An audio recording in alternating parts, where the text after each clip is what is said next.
The Marty and Laura Show is brought to you by Veterinary Village. With locations throughout Wisconsin, Veterinary Village is dedicated to enhancing the quality of animal and human lives today and into the future. Welcome to the Marty and Laura Show, where we are that good. I'm not that good. How we doing, Marty?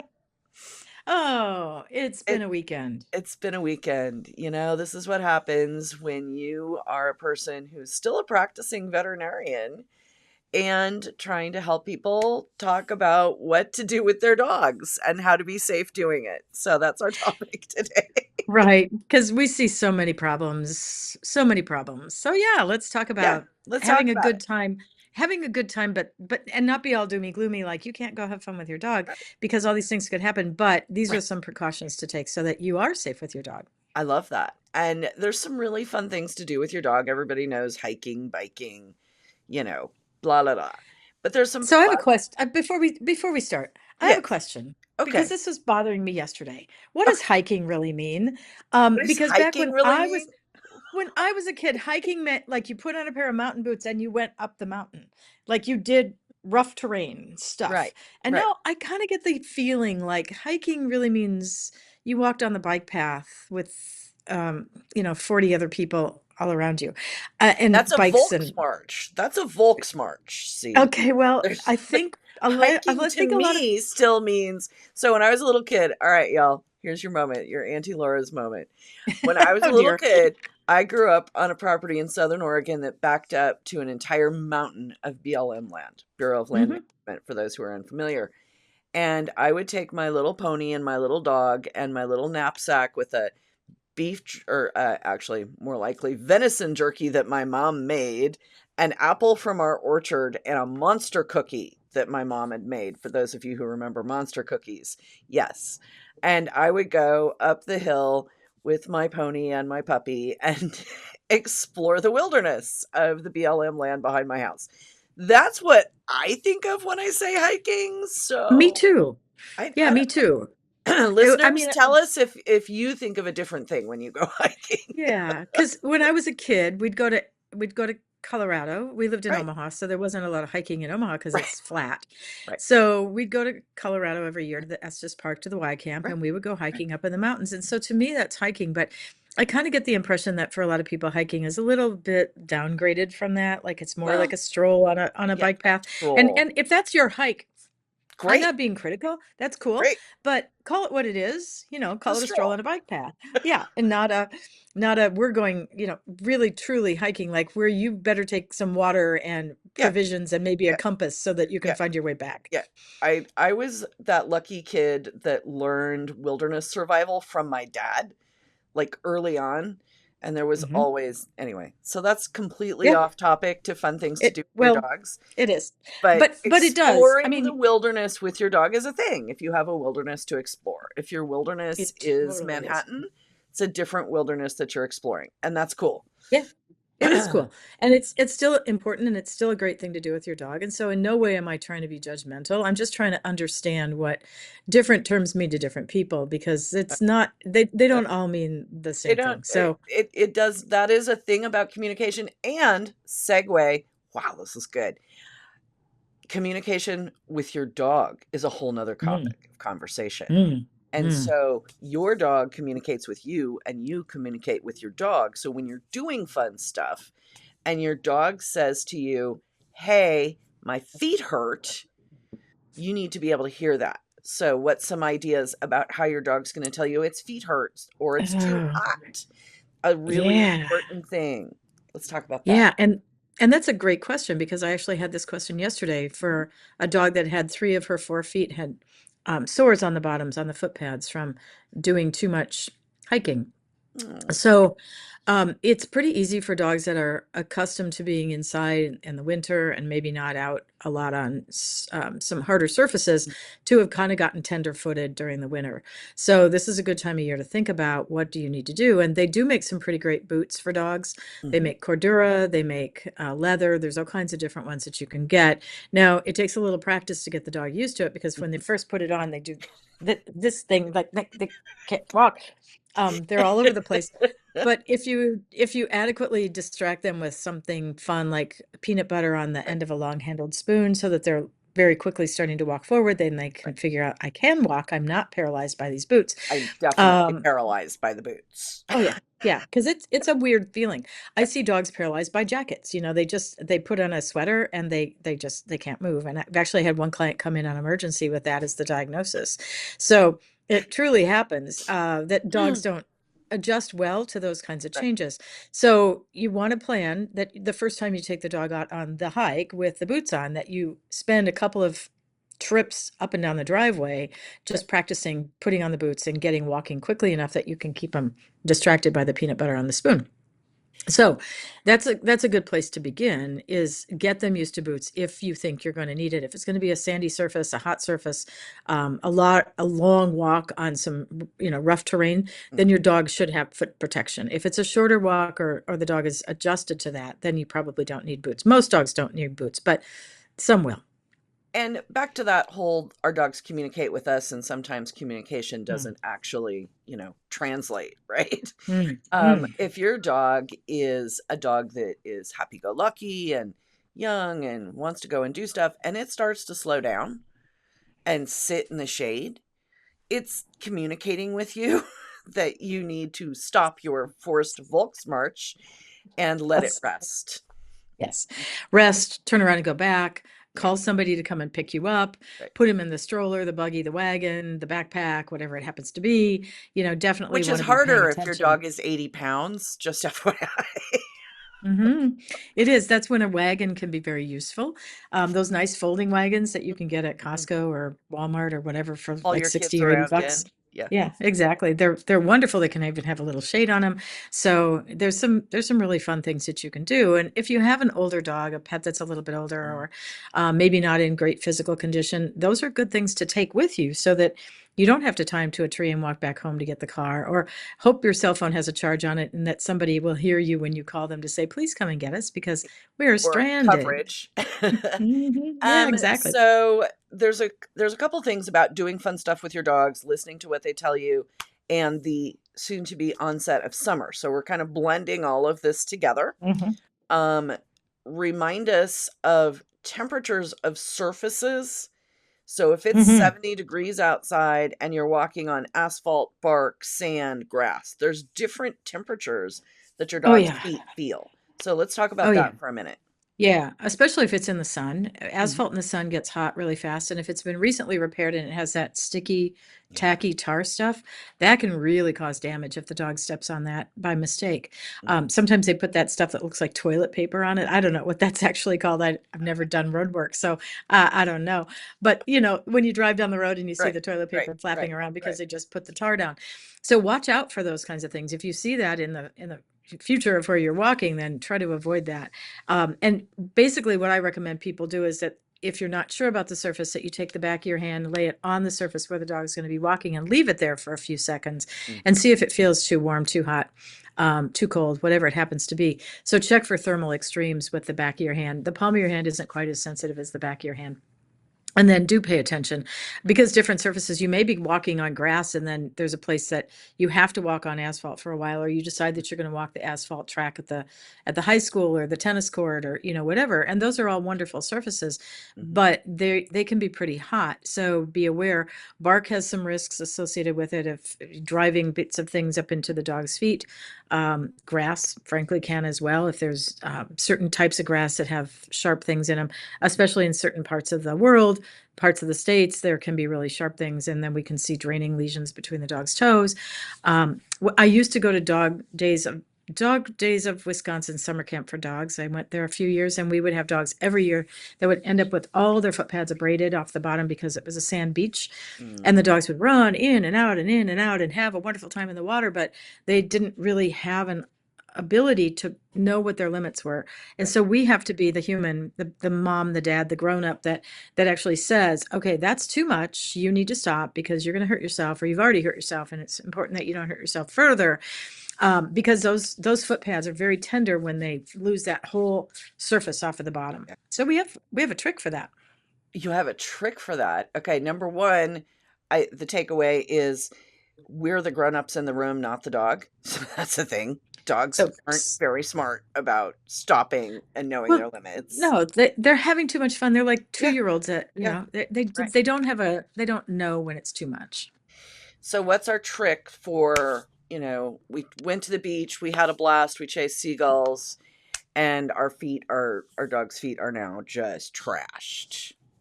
So new skin, the stuff Mm, that you can buy at the store, yep, NEW skin, it's in the department in the human pharmacy with the Band-Aids. yep, That works pretty well to serve as a surface, it coats the surface, so it'll help to protect that so the dog isn't sore with a raw open wound. right. If there's an actual laceration, like a cut or the pad is flapping, then you may need to go to the vet and have that stapled closed. Back in the old days, we used to suture them with stainless steel suture, but staples are like the bomb when it comes to this, is you can put dogs' feet back together in a way that we couldn't do that before. And then little infant baby socks that have that nice Mm, cuff on them. I didn't bring one to the video with me, but the ones with the little cuff that go on the dog's foot, you can put those on, and those you can get without having to go someplace special. You can go to Walmart or Target or Goodwill or whatever and get those little socks. And if they don't stay on, you can put a little masking tape. Don't use anything heavy like duct tape, but right. a little masking tape just to kind of help hold it on. And that will serve as a nice cushion on the dog's feet. So if there's 1 or 2 feet, or if it's all 4, then they're not going to be quite as sore when they have to go back outside to go potty or whatever they need to do, get back home, whatever. So those socks are very handy to have. And they need to be the infant ones with those big wide cuffs. Right. Regular toddler socks they don't stay on their feet. You need the ones with the big wide cuff that babies can't kick off. The hand motions. I'm just saying. Sorry. Um, You know, Another pro tip, babies. and living in Wisconsin, you must know this. I learned this when I lived in Nebraska. Mushers, is it Musher's Secret? What's your secret? Yep. Musher's Yep. Secret is a like a waxy kind of Hmm. feeling thing that you can put on your dog's feet before you go out that will Right. help keep them a little tougher, right? Right. There's Pad Tough, there's Musher Secret, there's a bunch of them. And if you watch the Iditarod, if you actually sit down and watch the dogs, Right. they put they are those polar fleece, like Hmm. you make blankets and jackets and stuff out of polar fleece. They make those booties for the dogs. Doug Swingley's wife, I think, was one of the first ones to ever make them. And then they would put a stretchy Velcro band around them. And that way they could put them on snugly enough that they'd stay on the dog's feet. Now, again, you can't leave those on the dog laying on the house, around the house on the couch, because they can be too tight to stay on. But if you're out actively in the snow or in activities, that works. And if it's good enough for the dogs that run the Iditarod, it's probably Yeah. good enough for your dog. They wear through multiple pairs a day when they run the Iditarod. So they will have to take 4 or 5 sets a day for each dog, because they do just run right through the bottoms of them. But think how that would damage their feet if they hadn't done it with the polar fleece. You can make them yourself. You can And buy that's them, that's whatever. extreme sports, y'all. This isn't Oh like yeah. going on a volksmarch. No, we're talking, running 200 miles. Right. So Right. yeah, yeah, Exactly. it's a lot. So Doug Swingley kind of made those into a thing, and it was really fun to have those, because we actually bought them from his wife for a while when she was making them. So that was pretty Wow. cool. We'd say, That is well, your very dog cool. can be now an Iditarod dog. So Cordura, they make good ones out of Cordura. They make good ones out of leather, and Mhm. you can look at a lot of outdoors kinds of stores. Cabela's carry them because they've got a good dog department. There's a number of places you can buy them.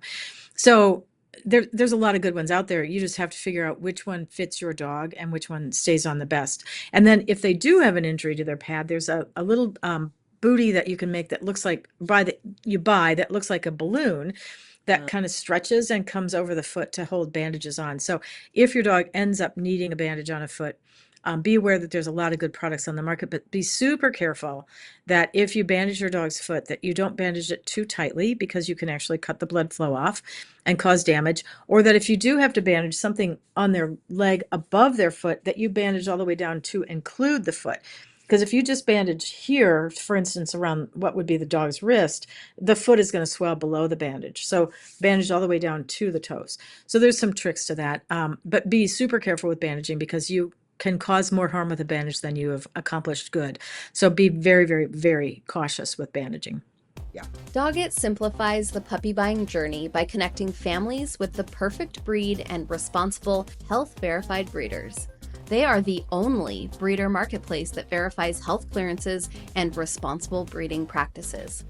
Through their personalized puppy matcher tool and matchmaker services, they educate and guide buyers every step of the way, ensuring a seamless process and a perfect match for their lifestyle. From initial breed consultation to introductions with top breeders, Doggett makes responsible puppy ownership easy and stress-free.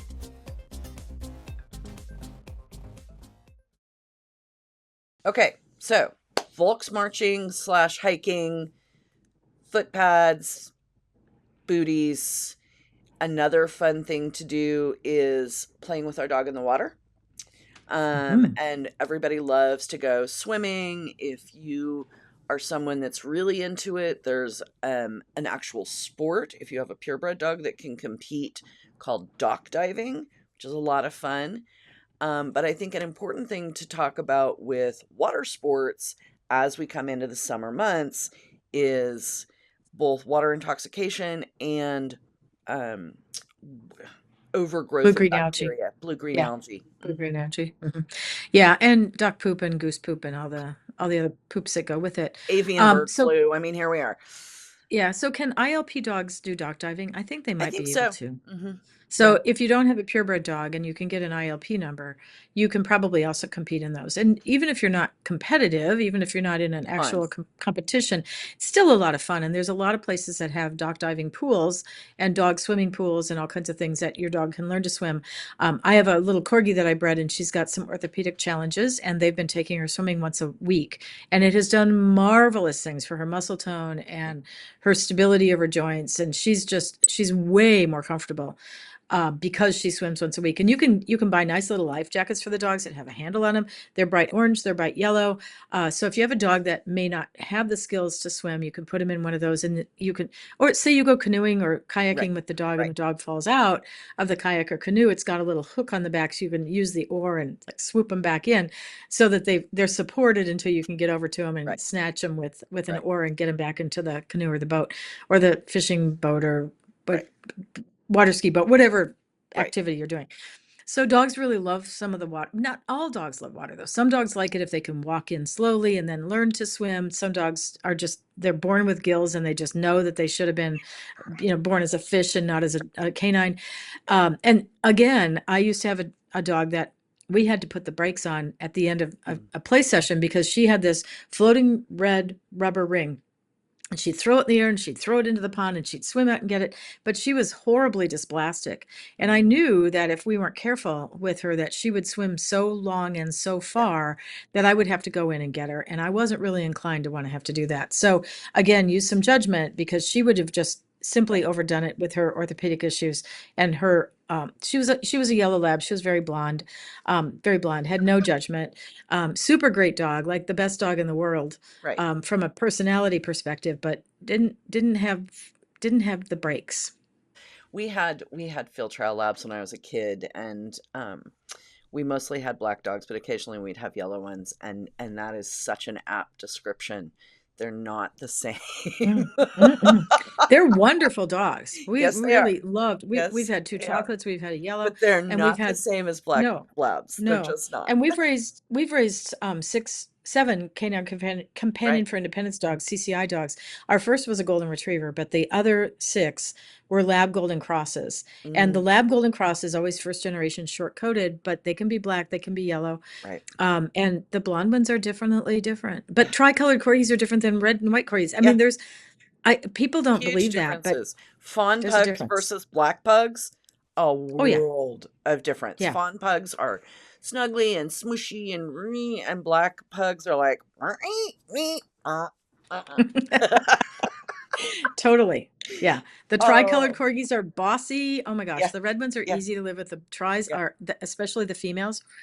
Yeah, yeah. they are very bossy, especially with each other. So Mhm. there's definitely coat color differences. There are in cats though too. Calico cats. Oh my God, you better watch out for those girls, because they Siamese are gonna, cats. they're, yeah, they're gonna right down you, and you're gonna, like those cartoons that the cat does this and you fall into 4 pieces. Yeah, that's pretty much how you look after the vet clinic after you've been in the room with the calico. Yeah, Lovely cats at yeah, home. Yep. Siamese cats. Whew, that's we didn't have cats. We've talked about this. Like, cats are not my thing, but we had a Siamese cat when I was a kid that somehow showed up on our property in the telephone service guy's van. Yeah, I bet. Yes, and he was a Siamese cat, and my mother named him Piewacket because he never shut up.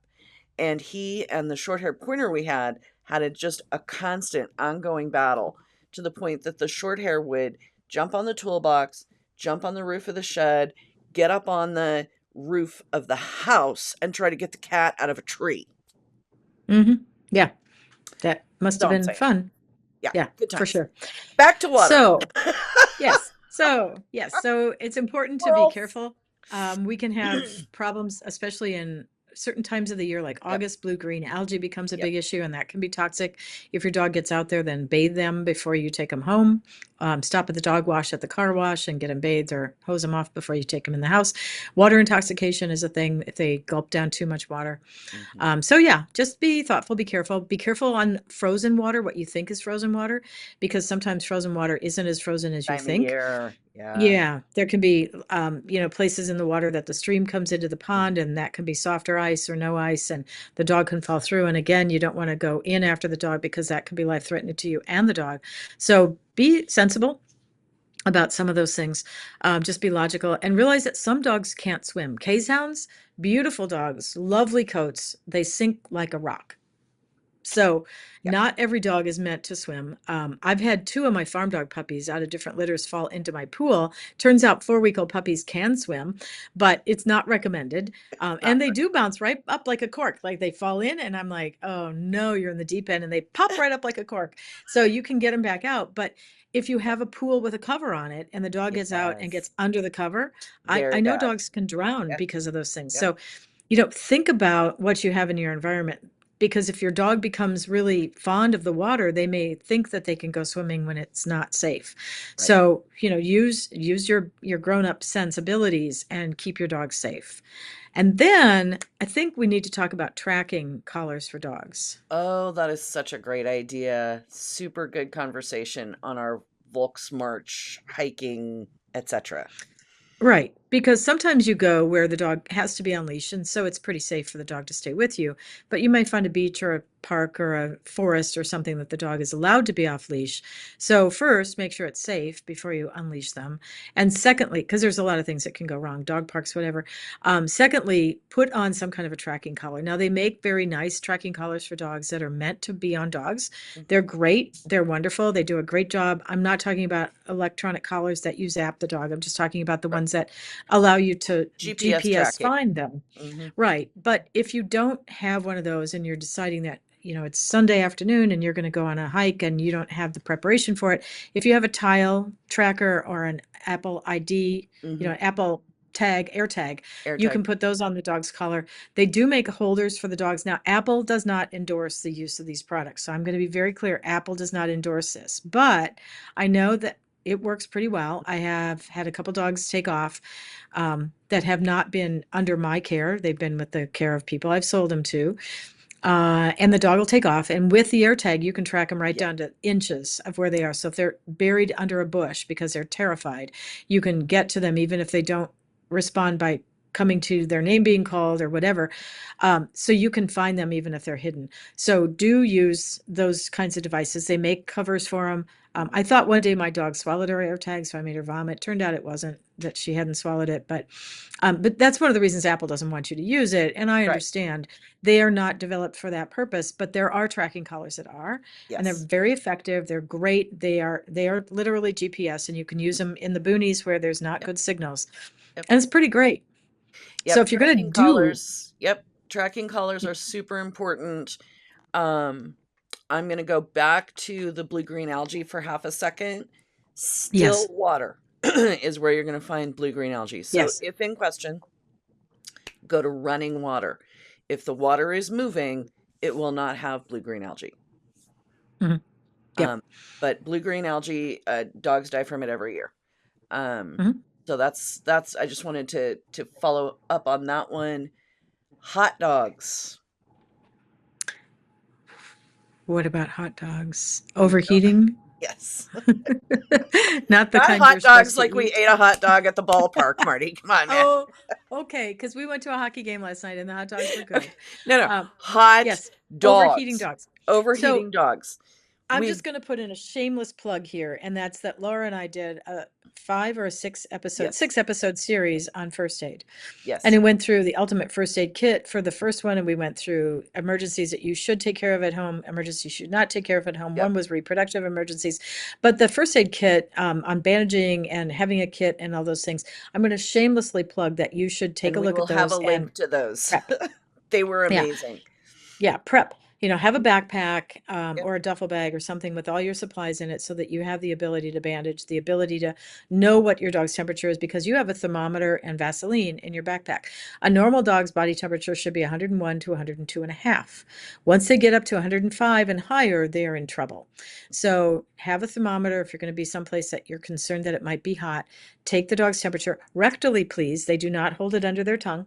So put on some Vaseline, slip it into their rectum. Even the smallest dog can tolerate it. And yes, I know it seems icky, but it's not that bad. I do it all the time, like all the time. So you'll get over it. But don't use that thermometer then for the kids, like Yes. label it dog thermometer only. Dog Please don't thermometer. put it under your kid's tongue after it's been in the dog. So hot dogs definitely need to be cooled off. You can cool them with cool water on their bellies. That's where the skin is Not ice. not ice. That's where the skin is the most available because there's less hair there. The bottoms of their foot pads, you can use something like rubbing alcohol on them to cool them off. You can put them in a wading pool, but cool them down till they get to 103. And once they drop to 103, stop cooling because they're going to continue to drop, and then you can make them too cold. If they need water, you can give access to water, but not so much that they tank up and vomit or bloat or any of those things. So again, you have to use some common sense and mostly just don't let the dog get into those situations that they get so hot. Be careful in the car. What I do tell people if they run an errand with the dog in the car, they take the dog to a class or whatever, is I always drape a leash around my neck when I get out of the car so that if I run into the grocery store and then I lose track because I'm talking to somebody or I run into Walmart and oh, look, the clearance aisle. Squirrels, And Marty. Squirrels. you get all tied up doing these other things that leash reminds you have a dog in the car and you only have about 3 or 4 minutes of the dog being in the car. So don't let him be too hot. Put a note on your windshield with your cell phone number on it. So if somebody thinks your dog is in danger, they will call you instead of breaking a window. And just don't let it happen. Just be smart about it because every year people accidentally leave dogs in cars, kids in cars. Even sometimes the police departments that have air conditioning that's supposed to be running to keep their dogs safe in the cars while they're out on duty, sometimes those fail. So be smart about it and just put your cell phone number on the vehicle so that someone can get a hold of you if they think your dog is in any kind of distress. Simple to do. These are all things we're talking about. Go do adventures with your dogs. We're encouraging you to go do adventures with your dogs safely, to listen to what your dog is telling you, right? My dog says I'm hot. My dog says I'm tired. My dog says my feet hurt, right? To not put them in situations where they can exude so much joy that they hurt themselves, to be the grown up in the room, right? But go and do have the your fun first aid. stuff. Yeah.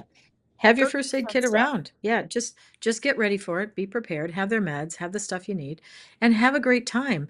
But use some common sense, and that's not always easy to do. Well, it can be a challenge, and sometimes you get distracted or you don't know, right? So we're hoping to make sure that someone knows that these can be things to be aware of, so that you and your dog can go do things, have a good time, bond with each other, do all that stuff, and still be safe about it. Yep. Enjoy it, because that's why we have dogs, is to have a Yes. great time with them. Yes. So we're not being, like, stay home. We're Please saying, don't stay go. home. Go Yeah. do stuff with your dog.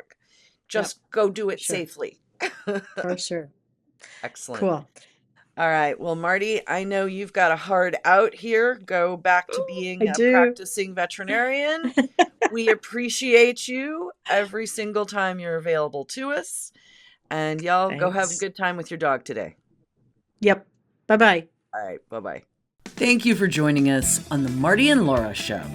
We're excited to bring you these unique, fun, fact-based conversations about pet health.